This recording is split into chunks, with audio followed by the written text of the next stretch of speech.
Comenzamos quienes quieren a través de Diamante FM 98.7 TNU. Gustavo Vanescayán, quien le habla de salud, le agradece que una vez más esté junto a nosotros compartiendo este programa. El día de hoy recibimos al doctor Jorge Cheriak, secretario nacional de la Secretaría contra la Lucha del Lavado de Activos y Financiamiento de Terrorismo. Le vamos a decir SENACLAF para no repetir todo este nombre. Bienvenido a quienes quieren. Muchas gracias, un gusto siempre estar con usted y tiene razón, es una complicada sigla en una materia que está llena de siglas, porque en realidad ahí tenemos el Grupo de Acción Financiera Internacional GAFI, el GAFILAD, el GAFISUD, GELAVEX, estamos llenos de siglas vinculadas todas a esta temática. La gente igual lo debe estar recordando como expresidente de la Suprema Corte de Justicia, juez durante 40 años. 42 años. 42 años. Quizás alguno se acuerde que en enero su nombre estuvo manejado como para ser candidato a la Intendencia de Montevideo por la coalición multicolor. ¿Es así? Es verdad, tuve un ofrecimiento concretamente de parte del Partido Colorado en nombre de la coalición, pero luego no hubo consenso entre todos los partidos integrantes de la misma y me salvé de la patriada de hacer una campaña. ¿Usted había dicho que sí? Había dicho que sí, sí. ¿Se tenía fe para ganar Montevideo? Me tenía fe para pelear, ¿no?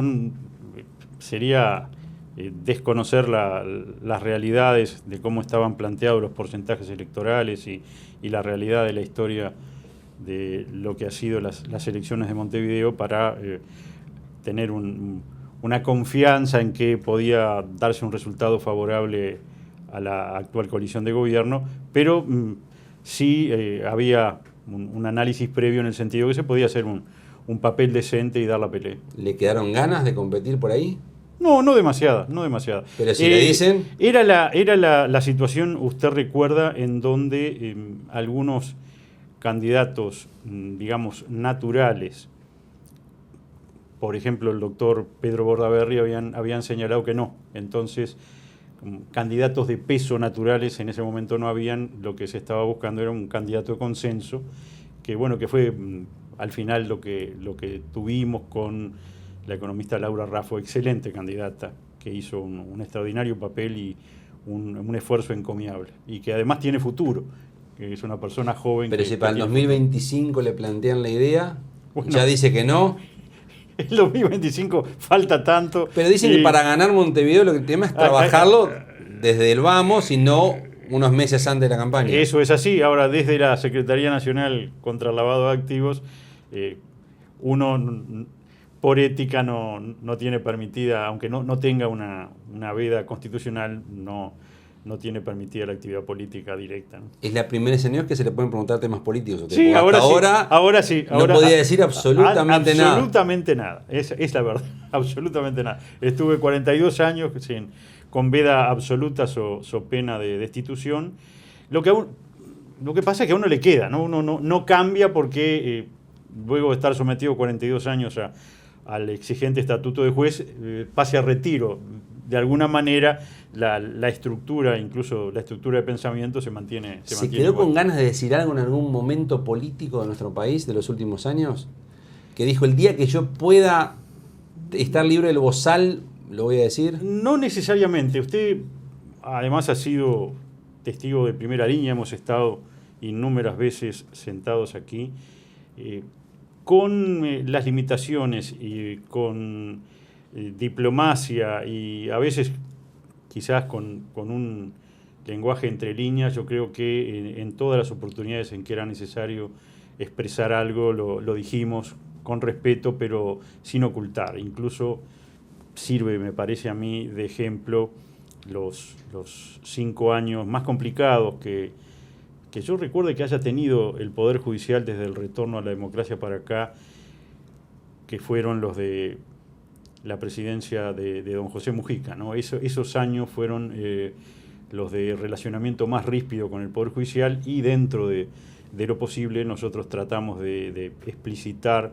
las diferencias y explicar sobre todo por qué determinadas leyes que fueron importantes para su gobierno terminaron siendo declaradas inconstitucionales. ¿Y a qué lo atribuye? ¿Había desconfianza mutua entre el presidente y ustedes? Yo no lo sé, fue la situación que se dio. Usted recuerda que tampoco arrancamos muy bien porque votan la norma que aumenta los sueldos. En esa ley de presupuesto, o sea, al inicio del periodo de gobierno del presidente Mujica es que se da esta situación por los diferendos salariales, por el incremento a los ministros de Estado, que terminó arrastrando, como era bastante previsible, a todo el Poder Judicial, porque no es que arrastró los sueldos de los ministros de la Suprema Corte de Justicia, arrasó los 5.000 o más sueldos del Poder Judicial, porque como varias estructuras en el Estado están todos enganchados, ¿no? Y bueno, eso inició un diferendo que, por supuesto, como todo diferendo, fue más grave al principio, porque duró 8 años, o sea que se prolongó a gran parte del segundo gobierno del doctor Tabaré Vázquez, pero que durante todo el periodo de gobierno de José Mujica hizo que las relaciones fueran muy tensas y, por supuesto, en esa dinámica de confrontación, todos los precios que dentro de una democracia se nos pudieran haber hecho pagar, se nos hicieron pagar, es decir, nos excluyeron, yo a veces digo virtualmente, pero hubo alguna instancia presupuestal en donde nos excluyeron directamente del presupuesto.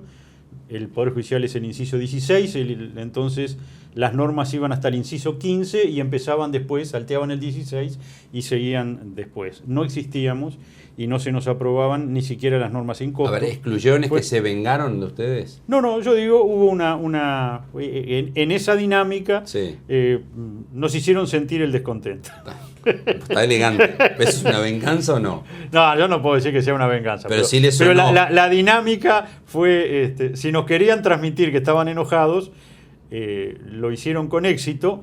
De nuestra parte también lo estábamos, porque esto fue bilateral. Nosotros sufrimos todas esas agresiones. ¿Y ustedes cada vez que resolvieron que era inconstitucional esa ley, porque lo hicieron en más de una oportunidad con diferentes integraciones, los motivaba también la bronca? No, para nada.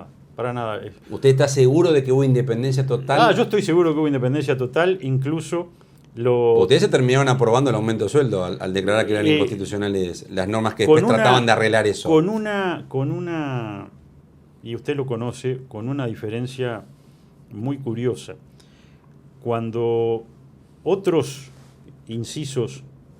escalafones dentro del inciso 16, técnicos, defensores, funcionarios, hicieron juicio contra el Estado para obtener los aumentos que se habían negado en base a estas leyes que nosotros declaramos inconstitucionales, todos ganaron, salvo los jueces, porque por ese propio estatuto, ese propio pundonor y estructura ética de comportamiento que tenemos los jueces, todos los jueces se fueron excusando de entender como jueces en la demanda de los jueces. Entonces, la realidad es que el único juicio que no avanzó, sabiéndose que en el fondo estaba ganado, porque ya había jurisprudencia, todos ganaban, fue el de los jueces, porque ningún juez quiso asumir ser él el que terminara aprobando un aumento que al final lo iba a beneficiar, aunque sea en forma indirecta, aunque no fuera parte del juicio, lo iba a beneficiar. O sea, y eso no trascendió demasiado, pero fue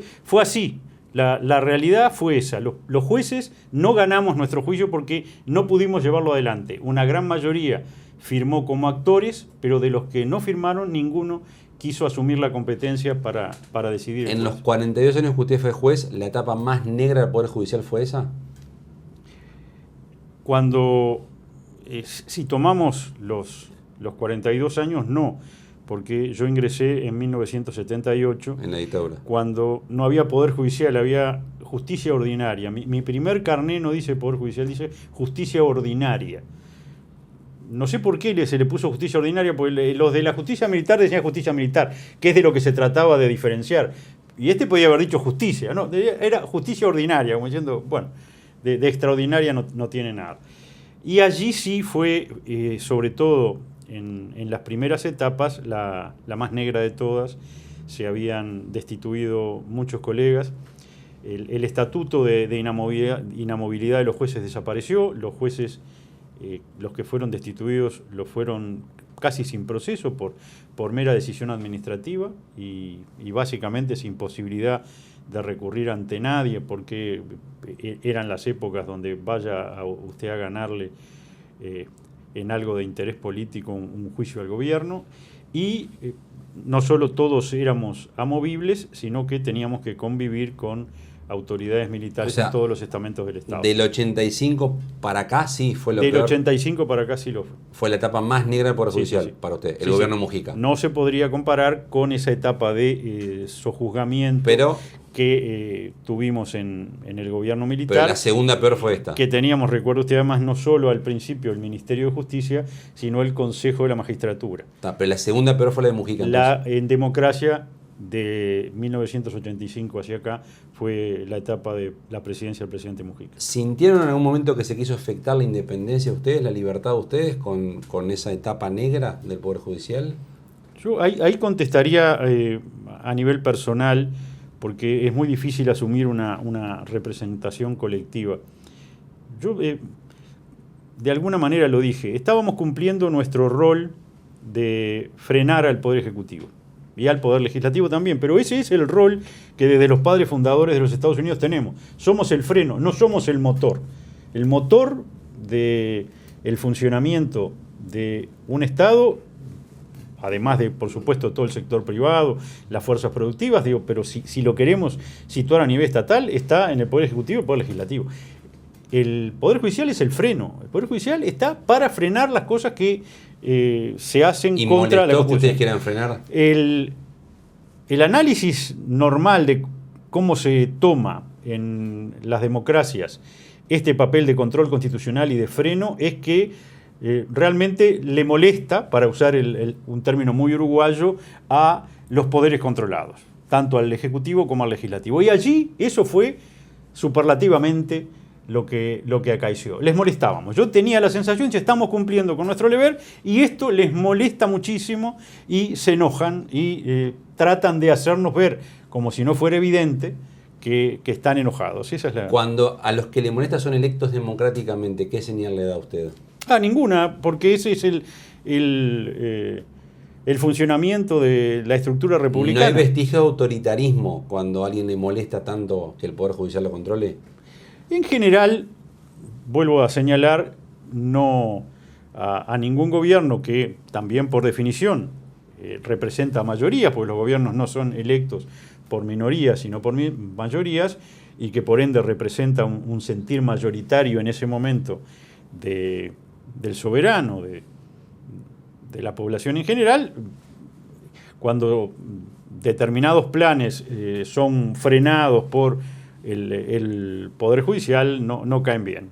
Allí cayó, yo diría, la diferencia, fueron más casos de lo normal y además molestó superlativamente. O sea, se enojaron más o se molestaron más de lo que se podía esperar. Si se cruza hoy con Mujica, ¿lo saluda? Sí, por supuesto. ¿Y él a usted? Sí, también. ¿Sí? Sí. En lo personal nunca dejamos de tener buen relacionamiento. Una pregunta más de su época. Nos hemos cruzado, además. ¿Sí? Una época más de su pregunta de juez, de su historia de juez. Con lo que pasó en la Plaza Sereni, que se está discutiendo aún estos días, porque esta semana el Ministerio del Interior mostró las imágenes del operativo y demás. ¿El instrumento cuál es? El instrumento, cuando la exhortación no funciona, ¿es hacer qué jurídicamente? Bueno, nosotros tenemos como marco no general para las manifestaciones que en tiempos normales se realizan en el ejercicio de la libertad de expresión, de la libertad de reunión, sino en situación de pandemia tenemos la ley de creación del Ministerio de Salud Pública, que es 9.000 y algo, fíjese lo vieja que es, que para las situaciones de pandemia y en aras de la protección de la salud pública, le otorgó al Ministerio la facultad de, a través del Poder Ejecutivo, limitar fuertemente la libertad ambulatoria de las personas, tanto a nivel país como a nivel departamental, como incluso en espacios geográficos más chicos, de acuerdo a las necesidades de Contralor de la pandemia y en... O sea, una herramienta muy parecida a las medidas prontas de seguridad. Una herramienta que exclusivamente, las medidas de seguridad son para casos de conmoción interna, otros casos bastante... Más graves. Iba a decir más graves institucionalmente, porque esto es grave, pero no es grave institucionalmente, sino que es grave humanamente, sanitariamente. Pero en caso de emergencia sanitaria, como estamos, hay las mismas facultades de limitación de la libertad ambulatoria y de la libertad de reunión que permiten las medidas prontas de seguridad están dadas por la Ley de Creación de Salud Pública. Y la llave las la condiciones tiene el Poder Ejecutivo. parecen estar dadas. La llave la tiene el Poder Ejecutivo, pero por supuesto la decisión es técnica porque este Poder Ejecutivo se ha rodeado de la mayor cantidad de asesoramientos técnicos que ha sido posible, lo cual es obvio y es evidente y todos agradecemos, pero además hay una decisión política de hasta dónde llegar con las herramientas que se tienen. Las herramientas están, pero por supuesto, hasta dónde llegar es básicamente, en este caso, una decisión del Ministerio del Interior que tiene a su cargo el orden interno del Estado. Con un decreto del Ministerio de Salud Pública, firmado también con el Presidente de la República, ¿podría limitarse la libertad entonces? Sí, dentro de... y mientras dure la pandemia, sí. ¿Y eso es constitucional? Nunca habría que hacer un análisis realmente afinado, porque, decimos, la ley tiene sus años, el estándar mínimo de protección de los derechos humanos se ha ido elevando, la eficacia del control constitucional también. La realidad, usted me dice, no me consta que alguna vez se haya impugnado de inconstitucionalidad esta norma. ¿Qué pasaría hoy? Hoy tendría que estudiar a ver si se adecua perfectamente o no al marco constitucional. Pero la ley está vigente, nunca ha sido impugnada de inconstitucionalidad y permite limitar en situación de pandemia la o sea, no se piensa llegar al desacato, es una conducta prohibida.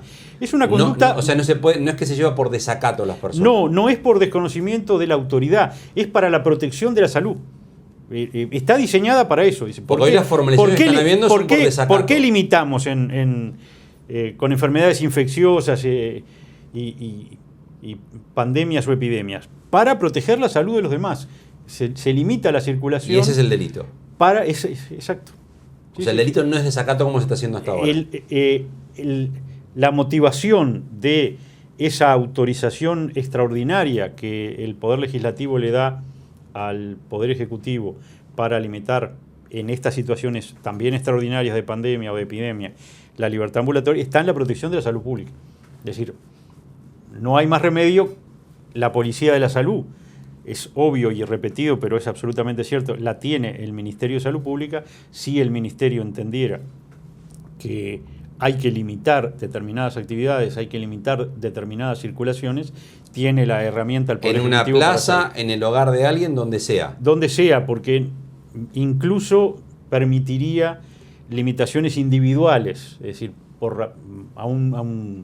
a alguien que fuera un supercontagiador, como se dice, o que fuera un peligro superlativo en su circulación pública, esta ley permitiría aislarlo. Sí. ¿Aislarlos, ponerlo preso?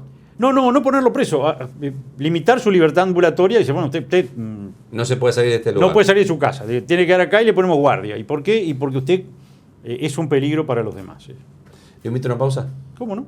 Continuamos a partir de misma con el secretario nacional de la CENACLAF, doctor Jorge Chediak. Le recordamos, como siempre, la hora principal de emisión de Quién es Quién, jueves 22:30 horas, repeticiones viernes 10 de la mañana en Diamante FM y sábados en Televisión Nacional de Uruguay. Pausa y continuamos en Quién es Quién.